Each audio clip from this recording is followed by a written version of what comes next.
coverage you can count on. KOMU 8 News starts now. Probably noticed the rain when it started this afternoon, and our First Alert weather team says more is on the way. Meteorologist Matt Beckwith is in the Weather Center to let us know what to expect. Matt?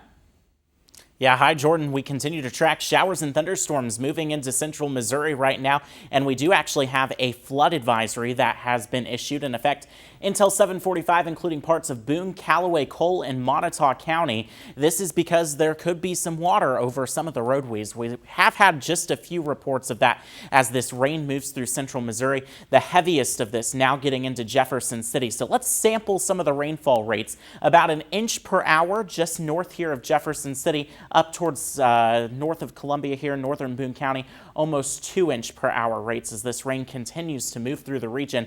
Moderate to heavy downpours moving into Fulton, into Montgomery City, Mexico as well, and then the Lake of the Ozarks, Eldon. This is on tap for you as well. A good amount of thunder and lightning with this as it continues to push to the south. I think we'll actually see a bit of a break as we head later into the evening. More heavy rain on the way tonight. Our storm mode index at a 2. We'll track this rain hour by hour coming up. All right, Matt, thanks. So if you're traveling to Chicago, you might have to bring something extra on your next trip. Starting tomorrow, unvaccinated travelers from Missouri will either have to show a negative test or quarantine for 10 days. KOMU8's Alex Fulton is live at the Columbia Regional Airport. Alex, how does this advisory affect travelers from Columbia? Well, Jordan, American Airlines confirmed to me that the advisory does not affect existing flights in or out of Columbia. The airport manager also echoed that, saying the order has no impact on flights in or out. Earlier today, there were lots of people getting ready to depart. I spoke with several travelers heading out who told me they were not aware of the order. Unvaccinated travelers must show a negative COVID test no more than 72 hours before arrival or the 10-day quarantine. One resident is flying for the first time since the pandemic started. And while he told me he is vaccinated, he doesn't understand why the city of Chicago has the new requirements. I think it's pretty unnecessary, that we have to share medical records with them and stuff because although I'm fully for the vaccine, I still don't think it should be a requirement because of that. And also the masks are already mandatory and they're proven to be effective. An official from the Columbia Health Department also confirmed to me that there will be another vaccine clinic in 3 weeks here. It's open for folks who need their first or second dose. Reporting live in Columbia, Alex Fulton, KOMU8 News. All right, thanks, Alex. The Surgeon General raised the alarm today over misinformation about COVID-19. At today's White House briefing, Dr. Murthy called on tech companies to change their algorithms to further demote false information and share more data with researchers. He also called on the government to help teachers, healthcare workers, and the media fight misinformation. Dr. Murthy urged people not to spread questionable information online and to check their sources before sharing any information. The truth is that misinformation takes away our freedom to make informed decisions about our health and the health of our loved ones. This has led to avoidable illnesses and death. Dr. Murthy specified that a lot of the misinformation is coming from people who are unintentionally spreading it. Springfield health officials are running out of room for COVID patients and are asking for a facility to help house them. Hospitals are expecting more patients, with Mercy predicting nearly 200 COVID patients by mid-August. With hospitals running out of room, health leaders say an alternate care site can help free up more space. Health officials are requesting more funding for staffing as well as beds. The increase in severe illness and low vaccination rates will cause the need for beds to outpace hospital capacity in the coming days. We had other hospitals in our state that had capacity. They're filling up, and it won't be long before there's no capacity, and I think that will spread to other states very rapidly. The health department does not know how much money it can get from the state. The department says the alternate care site will be located in Springfield. With the increase of the Delta variant cases in mid-Missouri, vaccination clinics in Jefferson City are encouraging residents to schedule walk-in appointments. COVID cases have increased considerably in the state of Missouri in the last few weeks. Hy-Vee, Edgewood Urgent Care, and Compass Health Network have seen an increase in the number of people wanting to get vaccinated.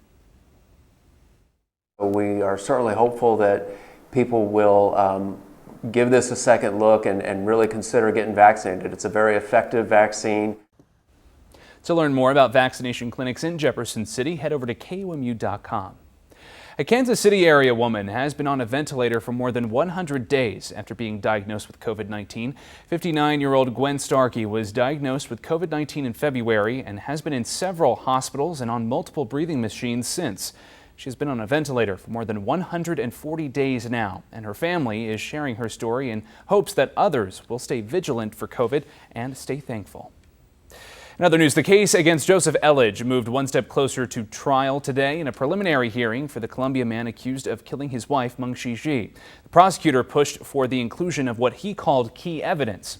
Court officials say they will consider allowing recordings of conversation between Elledge and Ji, but he says he will have to listen to the 13 hours of recordings before issuing a ruling on using them in court.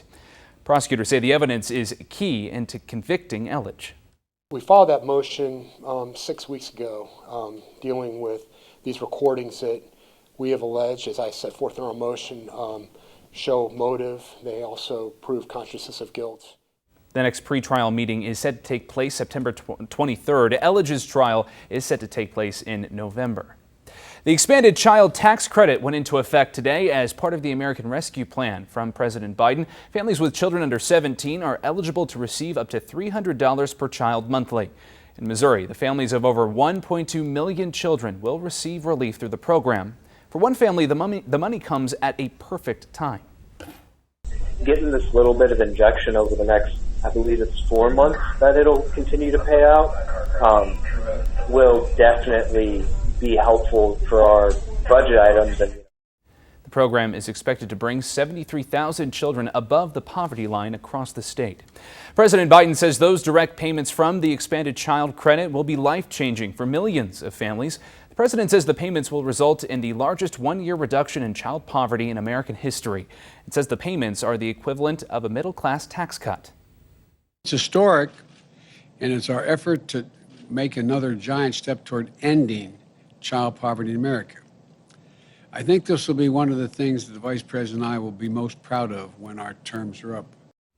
The president added the program will be paid for by the wealthy and corporations paying their fair share of taxes. Looking at some world news now, police in Haiti say they are in hot pursuit of the masterminds of the assassination of the country's president. At a news conference today, the head of the national police identified a former Haitian senator, Jean-Joel Joseph, as a key player in the plot. Chief Leon Charles says Joseph supplied weapons and planned meetings. Arrangements are being made for Japan's Emperor Naruhito to attend the opening ceremony of the Tokyo Olympics in person and declare the Games open. The Emperor is an honorary patron of the 2020 Games. Officials are also planning to invite IOC members to the Imperial Palace on July 22nd and notable guests from overseas the following day to meet with the Emperor.